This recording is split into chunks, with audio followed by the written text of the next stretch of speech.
হ্যাঁ হ্যাঁ মা, আমরা যাব, কিন্তু তুমি তোমার জামাইয়ের একটু বলে দাও। ওকে আবার আলাদা করে বলার কি আছে?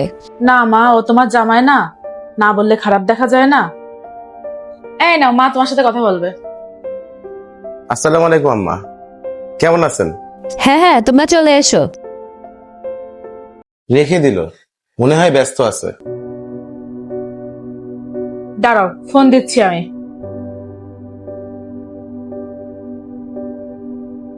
শোনো মা, তোমার বাড়ির অনুষ্ঠান তুমিই পালন করো তোমার আত্মীয়দের নিয়ে, আমরা যাচ্ছি না। আবার কি হলো? আচ্ছা, এমন করে কেন বলতেছো? হয়তো মা ব্যস্ত আছে। দেখেছিস, ও ঠিকই বুঝেছে যে আমি ব্যস্ত আছি। তুই একটু বেশি বেশিই বুঝিস। বিয়ে হয়ে গেছে তো, বিয়ের পরে একটু বেশি বড় হয়ে গেছিস। বিয়ের পরে বড় হয়ে গেছে কিনা জানি না, কিন্তু আমার স্বামীর মান সম্মান আমি ঠিকই বুঝি। যেখানে আমার স্বামীর সম্মান নেই সেখানে আমি খাবার গিলতে যাব না। শোনো মা, তুমি তোমার কোনো দুঃসম্পর্কের আত্মীয়দের দাওয়াত দিচ্ছ না, তুমি তোমার জামাইকে দাওয়াত দিচ্ছ। তুমি বাসায় এসে তো দাওয়াত দিলেই না, ফোনেও তুমি ভালো করে কথা বললে না, কেমন আছে ভালো আছে এইটুকু কথা পর্যন্ত তুমি জিজ্ঞেস করলে না।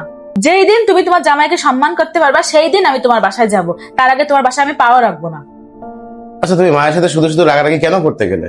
ইনকাম না থাকলে, টাকা পয়সা কম থাকলে ছেলেদের টুকটাক অপমান একটু হইতেই হয়। তুমি কেমন ইনকাম করো সেটা দেখার বিষয় না, দেখার বিষয় হচ্ছে তুমি ওই বাড়ির জামাই। তোমাকে যদি প্রাপ্য সম্মান না দিতে পারে তাহলে আমরা কখনো ওই বাসায় যাবো না। টাকা না থাকলে ছেলেদের সম্মান থাকে না, কিন্তু স্ত্রী যদি পাশে থেকে সাপোর্ট দেয় তাহলে ছেলেরা যে কোনো পরিস্থিতিতে মানসিকভাবে শান্তিতে থাকতে পারে।